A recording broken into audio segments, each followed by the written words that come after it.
जय भीम साथियों। आज संविधान निर्माता बाबा साहेब डॉक्टर भीमराव अंबेडकर जयंती है 14 अप्रैल। सभी भाइयों को संविधान निर्माता बाबा साहेब डॉक्टर भीमराव अंबेडकर जयंती की बधाई देता हूं। आज अपने देश का सबसे बड़ा राष्ट्रीय त्यौहार 14 अप्रैल अंबेडकर जयंती है। जो हमारा भारत चलता है बाबा साहेब डॉक्टर भीमराव अंबेडकर के संविधान से चलता है। आज अपने देश का सबसे बड़ा राष्ट्रीय त्यौहार 14 अप्रैल अंबेडकर जयंती। बाबा साहेब डॉक्टर भीमराव अंबेडकर का जन्म 14 अप्रैल सन 1891 ईस्वी में हुआ था। इनके पिता का नाम था रामजी मलोजी सकपाल और इनकी माता का नाम था भीमाबाई सकपाल। हमारा भारत का संविधान लागू होने से पहले हमारी बहुत बुरी स्थिति थी। हमें पानी पीने का अधिकार नहीं था। पानी पीने तो दूर, ब्राह्मण अपनी परछाई से भी दूर रखते थे। उनकी परछाई के पास में भी नहीं आ सकते थे। वो हमारी परछाई से भी इतना डरते थे, हमें अछूत समझते थे क्योंकि हम नीचे जाति के थे। हम अपनी मर्जी से खा भी नहीं सकते थे, अपनी मर्जी से कुछ पहन भी नहीं सकते थे, अपनी मर्जी से कुछ खरीद भी नहीं सकते थे। इतना अत्याचार होता था। बाबा साहेब डॉक्टर भीमराव अंबेडकर जब आए तो उन्होंने ये सभी अत्याचार ख़त्म किए। औरतों को घर से बाहर नहीं निकलने दिया जाता था। उन्हें परियों से ऊपर कपड़े पहनने का अधिकार था। वे अपने कपड़े परियों से नीचे तक नहीं पहन सकते थे। आज हम जिस तरह पढ़ाई कर रहे हैं, ब्राह्मण लोग हमें अपनी पढ़ाई से दूर रखते थे क्योंकि हमें पढ़ने का भी उस समय अधिकार नहीं था। हमें नीची जाति का समझा जाता था। उस समय कोई भी देवी देवता बचाने नहीं आया।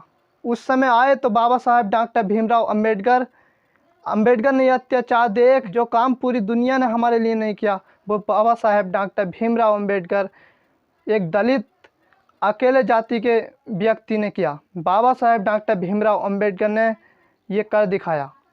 हमें इज्जत दिया, सम्मान दिया, हमें स्वतंत्रता का अधिकार दिया। पूरे देश में, पूरे भारत में हम कहीं भी आज़ादी से टहल सकते हैं। जबकि संविधान लागू होने से पहले बाबा साहेब डॉक्टर अंबेडकर जब छोटी सी उम्र के थे, उनके मन में पढ़ाई की लालसा जागी। छोटी सी उम्र के एक बच्चा बाबा साहेब अपने पिताजी को लेकर एक स्कूल गए। उनके पिता ने टीचर से कहा, मेरा बच्चा पढ़ने की जिद कर रहा है। तो मास्टर ने कहा, कौन सी जाति के हो आप? तो उनके पिताजी सकपाल ने कहा, मास्टर जी हम दलित जाति के हैं। मास्टर जी एकदम दूर हट गए। इतनी नीची जाति वाले बच्चे को हम कैसे पढ़ा दें? बाबा साहेब डॉक्टर भीमराव अंबेडकर जी के पिताजी विनती करने लगे मास्टर जी से। किसी तरीके से मान गए मास्टर जी। बाबा साहेब डॉक्टर भीमराव अंबेडकर को गेट के बाहर दरवाजे पर पढ़ाने दिया जाता था। तो बाबा साहेब गेट पर बैठ के पढ़ने लगे। वहाँ पर पानी पीने की सुविधा नहीं थी। बाबा साहेब डॉक्टर भीमराव अंबेडकर को स्कूल में पानी पीने नहीं दिया जाता था। उन्हें प्यास लगती थी परंतु वो प्यास से ही पढ़ाई करते रहे। दरवाजे पर बैठा हुआ एक नीची जाति का व्यक्ति एक दिन एक सवाल करते हुए टीचर ने कहा, छात्रों इस सवाल को कौन कर सकता है? तो बाबा साहेब डॉक्टर भीमराव अंबेडकर के बिना कोई सा भी बच्चा खड़ा नहीं हुआ सवाल करने के लिए। बाबा साहेब डॉक्टर भीमराव अंबेडकर जो गेट पर बैठे थे, उन्होंने हाथ उठाया कि मास्टर जी हम इस सवाल को करेंगे। तो हमारे बाबा साहेब डॉक्टर भीमराव अंबेडकर गेट पर ही बैठे हुए उठे और बोले, गुरुजी मैं इस सवाल को कर सकता हूँ। तभी बाबा साहेब ने थोड़े समय में ही वो सवाल कर दिया। जैसे ही बाबा साहेब डॉक्टर भीमराव अंबेडकर उस ब्लैक बोर्ड पर टीचर के सामने सवाल करने लगे तो सभी छात्र उठ के चले गए। सभी छात्रों ने सोचा, इतनी नीची जाति का बच्चा ब्लैक बोर्ड को छूने लगा तो वो तो अछूत हो जाते थे। ऊंची जाति के थे, क्योंकि वो ऊंची जाति के थे इसलिए वो अछूत हो जाते थे। तो बाबा साहेब डॉक्टर भीमराव अंबेडकर ने यही अपने मन में बैठाया कि मैं तो इस तरह पढ़ा परंतु अपने देशवासियों को, किसी भी देशवासियों को, दलित जातियों को, किसी को भी इस तरह पढ़ने नहीं दिया जाएगा। एक दिन बाबा साहेब डॉक्टर भीमराव अंबेडकर किसी पैदल अंधेरे में जा रहे थे तो रिक्शा वाला मिला। रिक्शे वाले से बाबा साहेब डॉक्टर भीमराव अंबेडकर, एक छोटा सा बच्चा, उस बच्चे ने कहा कि रिक्शे वाले से आप मुझे बैठा लीजिए।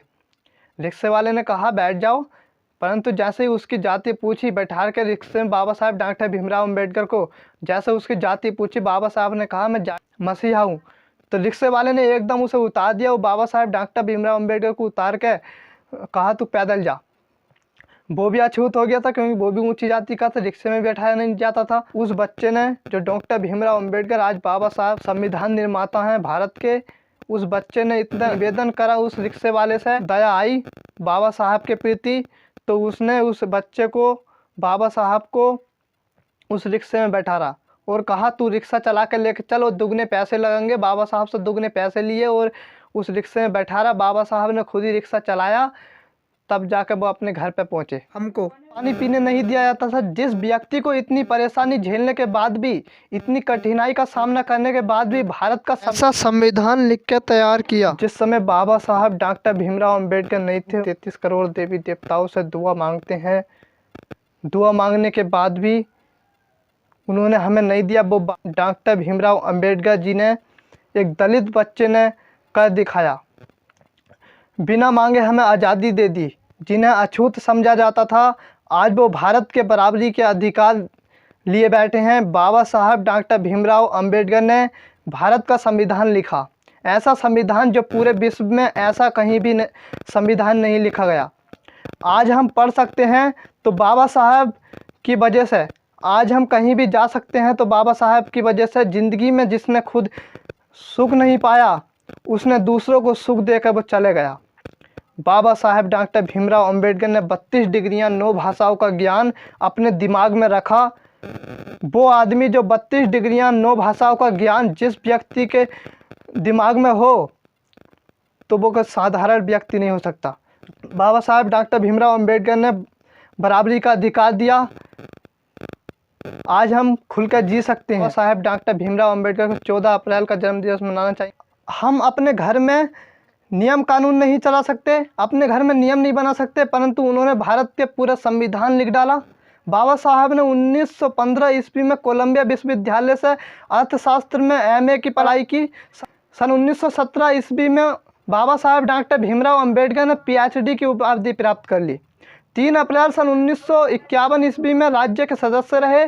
15 अगस्त सन 1947 में कानून मंत्री बने। 29 अगस्त सन 1947 में भारतीय संविधान सभा का मसौदा समिति के अध्यक्ष रहे। बाबा साहब ने हिंदू धर्म से तंग आकर 14 अप्रैल सन 1956 ईस्वी में 6 लाख अनुसूचित जाति के साथ धर्म अपनाया। बाबा साहब ने सन 1916 ईस्वी में पहली वकालत की। बाबा साहब को सन 1990 ईस्वी में भारत रत्न से सम्मानित किया। दुख की बात तो यह है, बाबा साहब को जीते जी भारत रत्न प्राप्त नहीं हुआ। उनके मरने के पश्चात सन 1956 में उनकी मृत्यु हो गई। 6 दिसंबर सन 1956 में उनकी मृत्यु हो गई। सन 1990 ईस्वी में भारत रत्न प्राप्त हुआ। 6 दिसंबर सन 1956 को उन्होंने बौद्ध धर्म अपनाकर उनकी मृत्यु हो गई।